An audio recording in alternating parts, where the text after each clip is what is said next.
Hello, in this video we will show you what could be one of the causes if you have a problem with the supplementary restraint system on your Opel Corsa D. One of the causes could be a blown fuse, so here in the video we'll show you the location of the fuse for the supplementary restraint system. Before I show you the location of the fuses, first I'll show you how to test the fuses, if they're good or bad. I'll show you how to test the fuses using a multimeter and a test light. First, I'll show you how to test the fuses with the test light. For this purpose, we need to turn the ignition on. This is the test light that I'm using. We need to attach the cable of the test light to battery negative or somewhere on chassis ground. Then we're going to start testing the fuses with the test light. On the fuses there is 2 pins, you can see them right there before the 30 and after the 30. There's 2 pins where we touch them with the test light, and if both pins light up, that means the fuse is good. If only one pin lights up, that means the fuse is bad.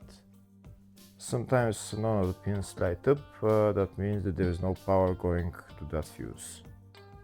Next I'll show you how to test the fuses with a multimeter. This is what the fuse looks like. You can see that contact in the middle that is connecting to the 2 pins. This is the contact that shows if the fuse is good or bad. If the contact is burnt, that means the fuse is bad. If it's if it's connected, that means it's good. When we test the fuses, we should measure resistance with the multimeter. So when we turn the multimeter on, we should turn it to 20k ohms. When measuring the fuses, the resistance should be very close to 0. We'll start now testing each fuse. First, we'll touch both cables together of the multimeter just to see if it measures resistance. You can see there is no resistance in the cables, but it measures 0 ohms. Now we'll start measuring the first fuse, and we'll see what will show. It's showing 0 ohms, so that means this fuse is good. Next, to test the second fuse, it's showing 0 ohms, so that means that fuse is good. Now we'll test the third fuse. Third fuse is also showing 0 ohms, so that means that fuse is also good. Next, we'll test the fourth fuse, and it doesn't show 0 ohms, it says 0L, which means open circuit. That means that fuse should be bad. Now we'll see what the condition of the fuse is visually. We can see that contact in the middle that's connecting to the 2 pins is broken, so that's why it's showing open circuit. That means the fuse is bad, so it needs to be replaced.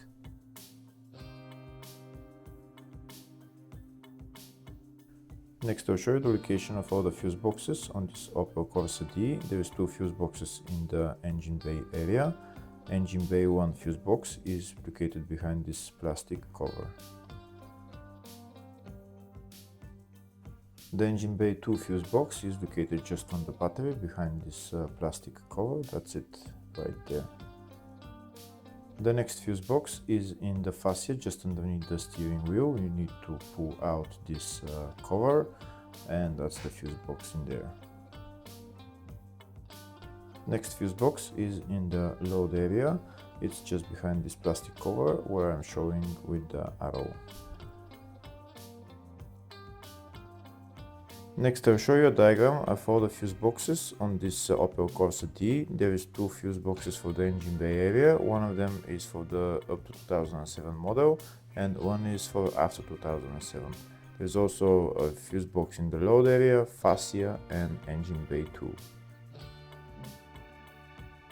Next I'll show you the location of the fuse for the supplementary restraint system on this Opel Corsa D. Fuse is located in the engine bay fuse box. First I'll show you for the up to 2007 model, and the fuse is F52.